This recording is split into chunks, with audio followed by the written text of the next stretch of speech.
Welcome students. जैसा कि पहले हमने इकोलॉजी के पेपर में काफ़ी वीडियो अपलोड किए हैं और आज अपन एक वीडियो के द्वारा वेजिटेशन ऑफ राजस्थान को स्टडी करने जा रहे हैं।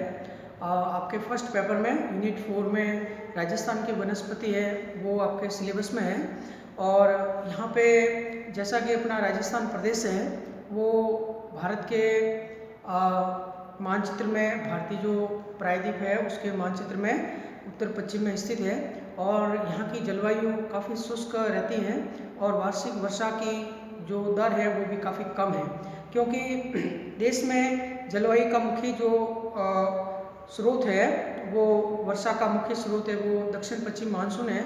और जैसे ही ये दक्षिण पश्चिमी मानसून राजस्थान में प्रवेश करता है, जो उसकी बंगाल की खाड़ी की जो शाखा है वो राजस्थान में प्रवेश करती है तो वहाँ तक पहुँचते पहुँचते काफ़ी कमज़ोर हो जाती है और ये अरावली पर्वतमाला जो है जिसे अपन इसकी स्थानीय भाषा में आडावाला भी उसको कहते हैं और ये दक्षिण पश्चिम से उत्तर पूर्व की तरफ ये इनका विस्तार है जो राजस्थान को दो प्रदेशों में विभाजित करता है।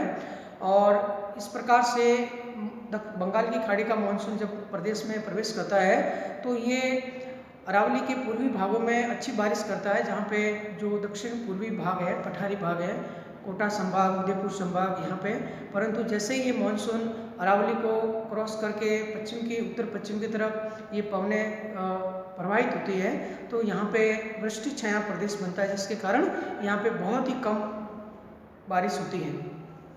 और राजस्थान के जो मरुस्थलीय प्रदेश है जिसमें लगभग 12 जिले सम्मिलित हैं और इन जिलों में जैसलमेर, बाड़मेर, जोधपुर और जैसलमेर, ये बीकानेर, चूरू, इन जिलों में बहुत ही कम बारिश होती है। सबसे कम जो बारिश है वो जैसलमेर के अंदर होती है और वहाँ पे मानसून भी सबसे लेट पहुँचता है और उस मानसून का विड्रॉल भी सबसे पहले होता है।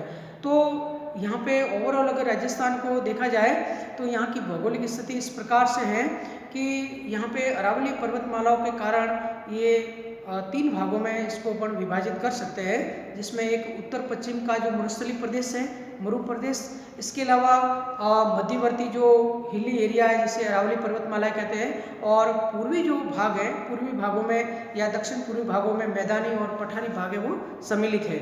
और उसके आगे अगर अरावली के पूर्व और दक्षिण पूर्व की बात करते हैं तो वहाँ विंध्याचल पर्वतमाला जो मध्य प्रदेश में है उनकी भी जो एंड जो है वो आपके मुकुंदरा हिल्स, कोटा और इधर मुकुंदरा हिल्स है वो उसका एंडिंग माना जाता है, वो उसकी कुछ सहायक श्रेणियाँ वहाँ पे देखने को मिलती है।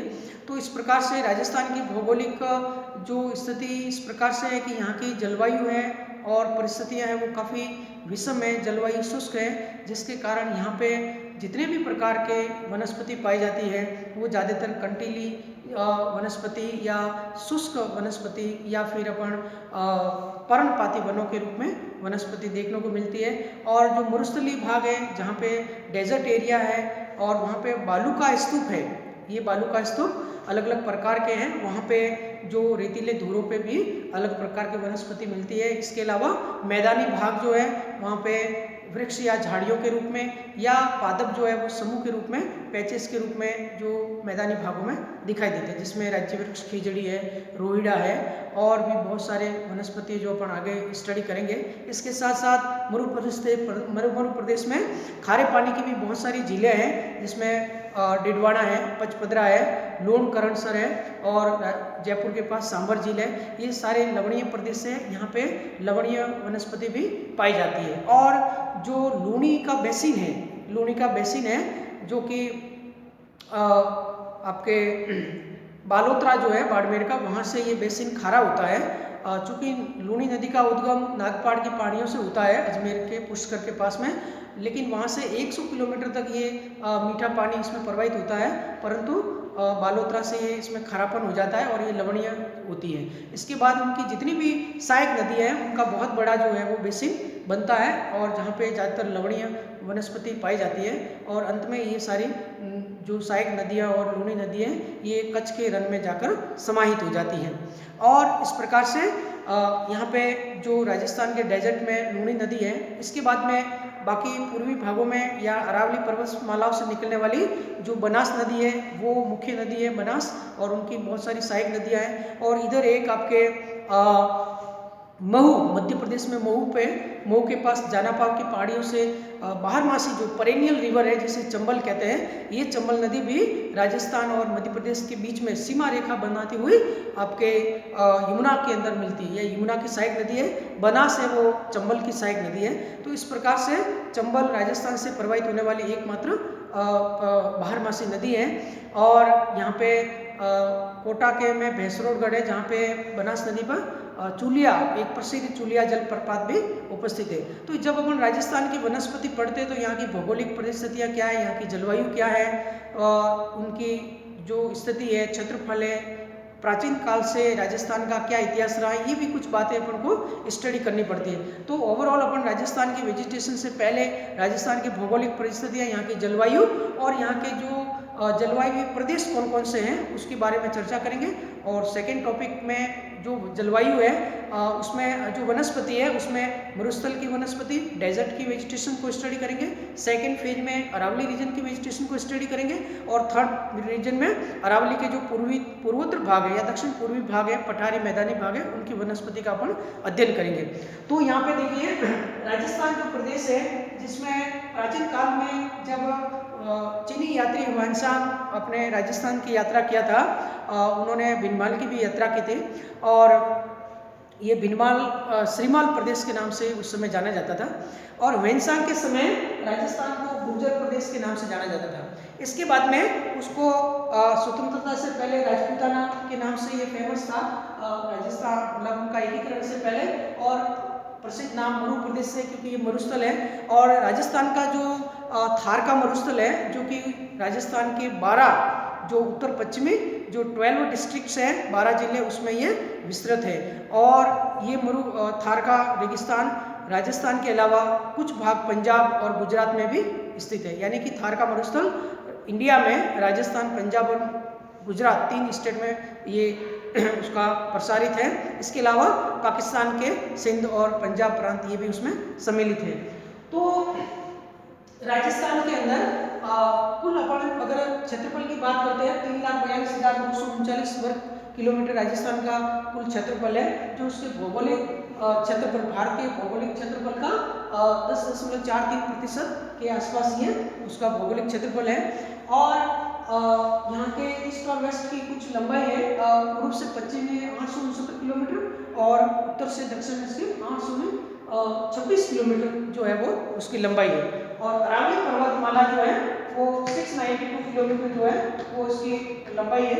अरावली पर्वतमाला राजस्थान का जो भूगोल है उसकी वजह से इसको पूरा बदल जाता है, जहाँ एक और मरुस्थलीय प्रदेश है, दूसरा पूरा पहाड़ी क्षेत्र है, और दूसरा दक्षिण पूर्व के जो मैदानी और जो आपके जलोढ़ मिट्टी के जो उपजाऊ मैदान वो भी वहाँ पे स्थित है।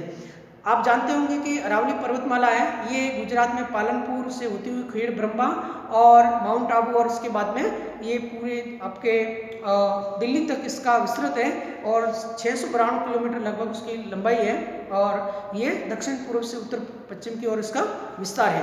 यहाँ की महत्वपूर्ण अगर चोटियों की बात करते हैं अरावली की, जहाँ पे सबसे ऊंची चोटी आपको गुरु शिखर के रूप में माउंट आबू स्थित गुरु शिखर है, जिसकी ऊंचाई 1722 मीटर है। और कर्नल जेम्स टोड ने उसे संतों के शिखर के नाम से भी उनको पदवी दी है। इसके अलावा फिर दूसरी चोटियों में आपके जीरगा पर्वत जो है कुंभलगढ़ के पास जीरगा, इसके बाद शेर, अचलगढ़, रघुनाथगढ़, एक खो है आपके शिखर, और इसके बाद में तारागढ़, अजमेर और रावली, टाटगढ़, गोरमजी, ये अलग अलग सारे उसके पर्वतमालाएं जो है ये जनरल नॉलेज में, राजस्थान के जनरल नॉलेज में आता है। तो ये भी कुछ आपको जानकारी होनी चाहिए। तो ये कुछ अपने प्रदेशों की बात की है। अब यहाँ पे प्राचीन काल की बात करते हैं तो राजस्थान का जो आज मरु प्रदेश है, यहाँ पे एक नदी जिसे सरस्वती नदी माना गया है।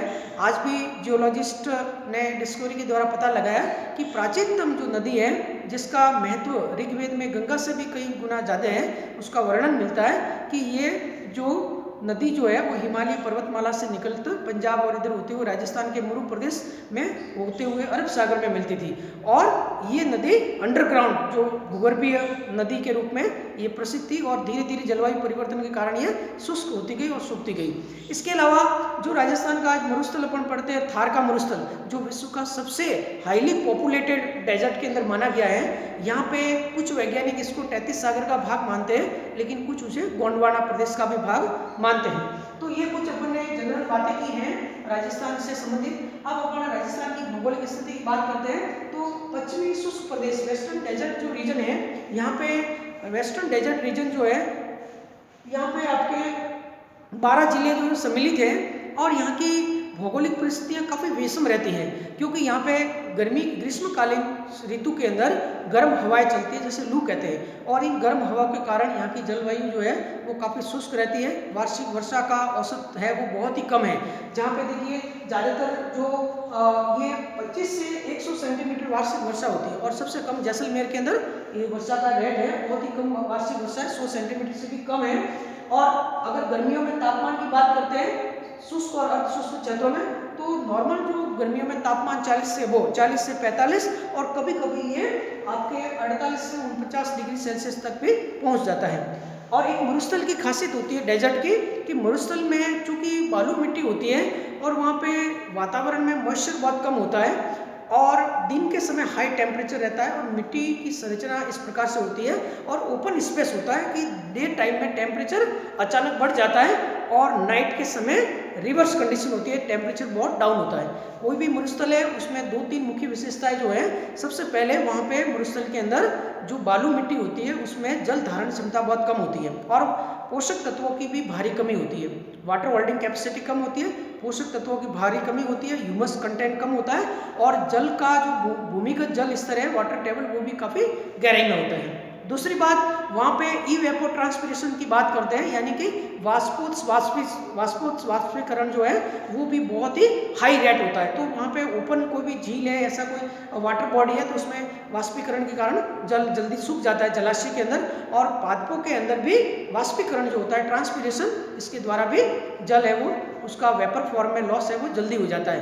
तो उसको रोकने के लिए इस प्रकार की वनस्पति में कुछ विशेष प्रकार के एडेप्टेशन यानी अनुकूलन पाए जाते हैं, जो कि अपन अलग चैप्टर में उसको पादप अनुकूलन में पढ़ते हैं मरुस्थल पादपों में। इसके अलावा यहाँ पे वार्षिक वर्षा की औसत दर बहुत ही कम होती है, यानी 100 सेंटीमीटर से भी कम होती है। और सबसे महत्वपूर्ण है कि इसमें डे और नाइट का जो टेम्परेचर है उसमें काफ़ी वेरिएशन आता है, फ्लक्चुएशन आता है। डे में हाई टेम्परेचर और वो नाइट में उसी स्थान पर वेरी लो टेम्परेचर प्रिवेल करता है। और इसके अलावा सर्दियों में तापमान माइनस में चला जाता है, जैसे कि चूरू जिले में सबसे फतेहगढ़ का जो एरिया है वहाँ पे टेम्परेचर काफ़ी माइनस में चला जाता है, जो कि मरुस्थल का भाग है। तो ये कुछ इसमें शुष्क और अशुष्क जलवायु की दशाओं की बात करते हैं। और यहाँ पे पश्चिमी शुष्क प्रदेश जो वेस्टर्न डेजर्ट है, जहाँ पे 12 जिले सम्मिलित हैं, यहाँ की ये शुष्क दशाएं, भौगोलिक दशाएं, मरुस्थलीय दशाओं के ऊपर ने डिस्कस किया है। और गर्म हवाएं जिसे लू कहते हैं उसके द्वारा बालू मिट्टी का जो है वो अपर्दन होता है, जिसके द्वारा वहाँ पे विभिन्न प्रकार के बालू का स्तूप का निर्माण होता है। एक उसमें महत्वपूर्ण बालू का स्तूप होते हैं जो कि क्रेसेंट यानी अर्ध चंद्राकार आकृति के होते हैं और ये शिफ्टिंग नेचर के होते हैं, ये स्थानांतरित होते रहते हैं। तो ये बरखान कहलाते हैं या बरकान कहलाते हैं। तो ये भी महत्वपूर्ण सवाल है। अब आपको बालू का स्तूपों पे पाई जाने वाली वनस्पति कौन सी है, मैदानी भागों की कौन सी है, और मरुस्थल में जो हिली टेरेन है या हिलॉक रीजन है वहाँ कौन सी वनस्पति है, इसको भी आपको अलग अलग याद रखना है। ग्रासेस कौन सी है, आपके लवणीय या एक्वाटिक वेजिटेशन जलीय वनस्पति कौन सी है, ये सब अपन आगे डिस्कस करेंगे। इसके बाद में अर्धशुष्क प्रदेश सेमी एरिड रीजन है, ये अरावली का पश्चिमी उत्तरी पश्चिमी भाग और जो प्योर मरुस्थलीय भाग है उसके बीच का ट्रांजिशनल जोन है, जहाँ पे अर्धशुष्क दशाएं पाई जाती है। इसके अंदर जालोर का कुछ भाग, जालोर पाली डिस्ट्रिक्ट, इसके बाद में आपके अजमेर, नागौर और सीकर, झुंझुनू, इधर से ये पूरा प्रदेश जो है वो अर्धशुष्क प्रदेश के रूप में कहलाता है। और यहाँ पे भी ज़्यादातर मैदानी भागों में कंटीली झाड़ीदार जो वनस्पति है वो यहाँ पे पाई जाती है।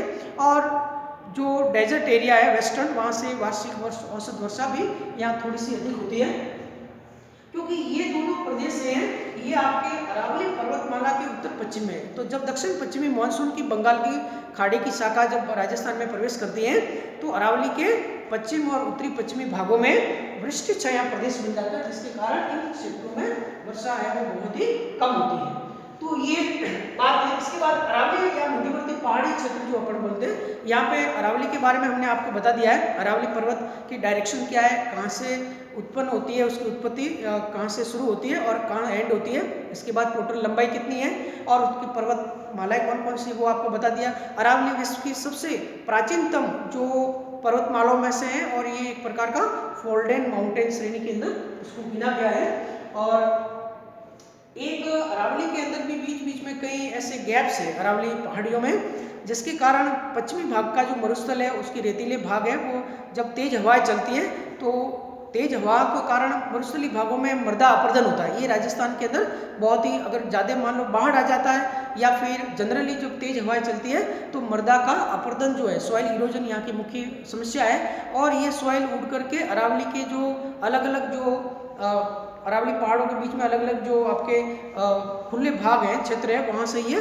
पूर्वी भागों की तरफ ये मिट्टी उड़ के जाती है, जिसके कारण मरुस्थल का है वो प्रसार होता है, एक्सपांशन होता है, डेजर्टिफिकेशन इसका हो रहा है। और जलवायु परिवर्तन का भी बहुत ज़्यादा इफेक्ट है, क्योंकि मानसून है वो इरेगुलर है और इसके कारण यहाँ वार्षिक वर्षा बहुत कम होती है, तो जलवायु परिवर्तन का भी बहुत भारी असर इसमें देखने को मिल रहा है और मरुस्थल का दिनों दिन प्रसार होता जा रहा है। इसके अलावा यहाँ जो कैनाल सिस्टम की बात करते हैं, जब अपन इंदिरा गांधी कैनाल सिस्टम की बात करते हैं और उसके बाद में मरु प्रदेश की कुछ जो इकोसिस्टम है, भौगोलिक दशा है, उसमें भारी परिवर्तन है वो देखने को मिलता है।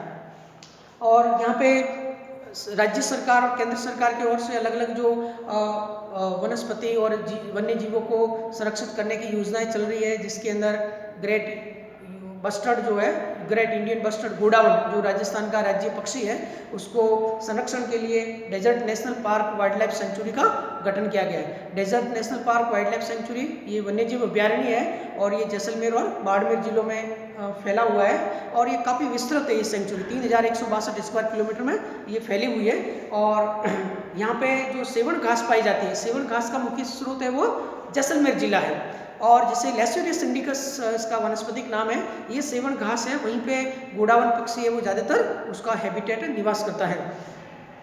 इसके अलावा अरावली पर्वतमाला की सारी बात आपको बता दी है। यहाँ की वनस्पति ज़्यादातर आपके उपोष्ण या उष्ण कटिबंधीय पर्णपाती प्रकार के वन है, लेकिन यहाँ पे जो माउंट आबू जो है, माउंट आबू की वेजिटेशन है जहाँ पे अपन को डेसिडियस ट्रीज के साथ साथ कुछ सेमी एवरग्रीन टाइप के वेजिटेशन भी देखने को मिलती हैं हाई एल्टीट्यूड पे माउंट आबू के अंदर। तो उसका वेजिटेशन में अपन आगे स्टडी करेंगे।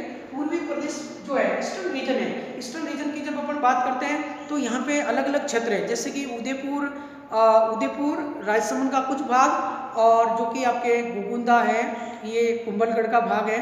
इसके बाद उदयपुर पूरा सिटी आसपास का एरिया और डूंगरपुर तक, ये अरावली का ऐसा पठारी भाग है जो कि कुछ ऊपर उठा हुआ है और तस्तरी नुमा है और इसे भोराट के पठार के नाम से जाना जाता है। तो भोराट के पठार क्या है उसके बारे में पढ़ना है, वहाँ की वनस्पति क्या है। इसके बाद में डूंगरपुर बांसवाड़ा और कुछ भाग ये आपके चित्तौड़गढ़ और इधर है, इसे छप्पन के मैदान के नाम से जाना जाता है या इसे डूंगरपुर बांसवाड़ा को वागड़ प्रदेश भी कहते हैं। तो छप्पन के मैदान जहाँ अलग अलग जो नदियों का प्रदेश है उसकी अपन चर्चा करेंगे। इसके बाद में फिर आपके दक्षिण और दक्षिण पूर्वी जो पठारी भाग है, जिसमें कोटा बूंदी जो हाडोती क्षेत्र है और वो वाला भाग है, फिर झालावाड़ और इधर की जो जलोढ़ मिट्टी वाली जो नदियों के जो उपजाऊ क्षेत्र है। झालावाड़ राजस्थान में सबसे आर्द्र जिला माना जाता है मानसून के हिसाब से, और वहीं से ये मानसून भी प्रवेश करता है, दक्षिण पश्चिमी मानसून राजस्थान में। तो ये सारी चीज़ें अपन, और उत्तर पूर्व के मैदानी भाग और वहाँ की जो ये मुकुंदरा हिल्स है, आसपास के क्षेत्र है, इन सभी का स्टडी करेंगे अपन पूर्वी प्रदेश के भागों में।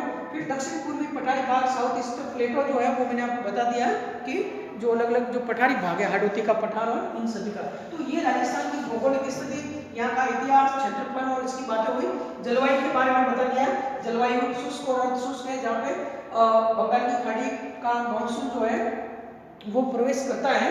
इससे ज़्यादातर बारिश होती है। और अरब सागर की जो शाखा है, दक्षिण पश्चिम मानसून में जो अरब सागर की शाखा है वो भी राजस्थान में प्रवेश करती है, लेकिन वो अरावली पर्वत के पैरेलल है, वो आगे निकल जाती है, जिसके कारण अरावली के जो पूर्वी और उत्तरी पूर्वी भाग है वहाँ पे या दक्षिण पूर्वी भागों में अच्छी बारिश होती है, लेकिन उसके पश्चिम या उत्तर पश्चिमी भाग है वो लगभग शुष्क रहते हैं, बहुत ही कम बारिश होती है। तो ज़्यादा बारिश है वो बंगाल की खाड़ी के मानसून से होती है। इसके अलावा यहाँ शुष्क जलवायु है, अर्धशुष्क जलवायु जलवायु का आधार पर शुष्क जलवायु प्रदेश जो टोटल डेजर्ट का है, अर्धशुष्क जलवायु में अर्धशुष्क प्रदेश जो सेमी एरिड रीजन है। इसके बाद में उप आर्द्र जलवायु प्रदेश, इसमें ज्यादातर अरावली और उसके आसपास का क्षेत्र है। और आर्द्र जलवायु प्रदेश के अंदर अपन दक्षिण और दक्षिण पूर्वी जो जिले हैं कोटा, बूंदी, बारा, झालावाड़ जो है, और ये आपके इस क्षेत्र में सम्मिलित है। और अब अपन यहाँ की मृदा की बात करते हैं, जो सॉइल कैसी है। तो सॉइल अगर राजस्थान की मृदा की बात करते हैं, क्योंकि वनस्पति का अध्ययन करने से पहले वनस्पति का जो ग्रोथ है या वनस्पति का एग्जिस्टेंस है वो वहाँ के सॉइल पे डिपेंड करता है। तो यहाँ की मृदा जो है वो ज़्यादातर रेतीली मृदा है, ज़्यादातर जो डेजर्ट की मृदा है वो रेतीली या मरुस्थलीय मृदा है। इसके बारे में मैंने आपको बता दिया है कि ये मृदा जो है इसमें जो ग्रेवल या बजरी जो है उसका भाग, इसके साथ साथ सैंड जो होती है उसका परसेंटेज ज़्यादा होता है और सिल्ट और क्ले का परसेंटेज बहुत कम होता है। इसके कारण इसकी मृदा में जल धारण क्षमता बहुत कम होती है और न्यूट्रिएंट की भी भारी कमी होती है, जिसके कारण भूमिगत जल काफ़ी गहराई में होता है। और ऐसे प्रदेश में यहाँ पे मुख्य रूप से जो कल्प वृक्ष के रूप में या राजस्थान का राज्य वृक्ष है खेजड़ी, प्रोसोपिस सिनेरेरिया है, ये मुख्य रूप से इस क्षेत्र में पाए जाते हैं मैदानी भागों में या रेतीले प्रदेश में। इसके अलावा राजस्थान का राज्य पुष्प जो है जिसे मरु प्रदेश का सागवान भी कहते हैं, रोहिड़ा, इसका वानस्पतिक नाम टिकोमेला अंडुलेटा है, वो भी अलग अलग स्केटर्ड फॉर्म में रेतीले मरुस्थलीय प्रदेश में देखने को मिलता है। इसके अलावा फोग होता है, कैलिगोनम पॉलीगोनेटिस, जो कि ऊंट का मुख्य भोजन चारा होता है, फॉडर है, वो भी इस रेतीले प्रदेश में नागौर, जोधपुर, बीकानेर और इधर ज़्यादातर इस क्षेत्रों में इस प्रकार के सॉइल में ये वनस्पति है वो पाई जाती है। तो ये रेतीले या मरुस्थलीय मृदा है, यहाँ की मृदा कैसे होती है। इसके अलावा लाल मिट्टी है, तो लाल मिट्टी ज़्यादातर राजस्थान में डूंगरपुर, बांसवाड़ा और उदयपुर के कुछ भाग है वहाँ पे पाई जाती है। काली मिट्टी जो है, ये काली मिट्टी आपके जो पूर्वी भाग है कोटा, बूंदी, इस झालावाड़ है, वहाँ पे ये काली मिट्टी है, जहाँ ज़्यादातर काली मिट्टी में कपास की खेती होती है या सोयाबीन की, इस प्रकार के उसके लिए अच्छी मानी जाती है। बूंदी का कुछ भाग है। मिश्रित और लाल जो मिट्टी है ये भीलवाड़ा और ये आपका जो एरिया है आसपास का वहाँ पे काली, लाल और ये मिश्रित एरिया जो चित्तौड़गढ़, भीलवाड़ा और ये पूरे जिले हैं। जलोढ़ या कच्छाड़ी मिट्टी है, ये ज़्यादातर झालावाड़ और इधर मिलती है।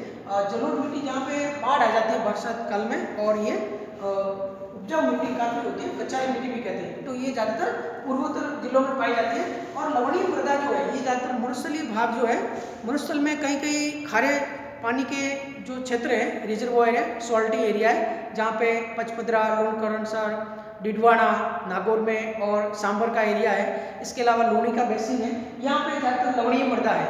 और लवणीयता की समस्या भी राजस्थान के मृदा के संदर्भ में या यहाँ की कृषि के संदर्भ में, कृषि उत्पादकता के संदर्भ में लवणीय जो मृदा है ये बहुत बड़ी समस्या है कि दिनों दिन मृदा है वो लवणीय हो रही है, उसमें सॉल्ट का कंसंट्रेशन मुख्य रूप से सोडियम क्लोराइड है उसका परसेंटेज इसमें ज़्यादा बढ़ रहा है। तो लवणीय मृदा होने के बाद में ये कृषि के लिए उपजाऊ नहीं होती है और उसमें कुछ विशेष प्रकार की वनस्पति ही पाई जाती है, इसे अपन लवणोद्भिद कहते हैं। तो लवणोद्भिद यानी हेलोफाइट्स कौन कौन से, उसकी भी अपन आगे चर्चा करेंगे। और अपर्दन की दर भी काफ़ी ऊंची है, ये भी आपको बता दिया।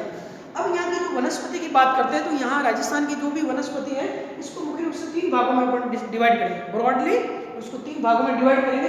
पहला है अरावली के पश्चिमी क्षेत्र, अरावली जो पूरे राजस्थान को 2 भागों में विभाजित कर रहा है। तो अरावली पर्वतमाला के पश्चिमी क्षेत्र है जो कि ज़्यादातर शुष्क या अर्ध शुष्क प्रदेश है, मरुस्थलीय प्रदेश कहलाते हैं। वहाँ की वनस्पति क्या वो अपन स्टडी करेंगे। इसके बाद में अरावली पर्वत क्षेत्र जो प्रॉपर है, सेंट्रल जो हिली रीजन है, यहाँ की वनस्पति क्या है, अलग अलग ज़्यादातर फॉरेस्ट जो ट्री है, कौन कौन से फॉरेस्ट ट्री है, वेजिटेशन है, उनके वानस्पतिक नाम क्या है, उसका अध्ययन करेंगे। इसके साथ साथ उसके आसपास के जो पठारी भाग हैं वहाँ पे कौन कौन सी वनस्पति।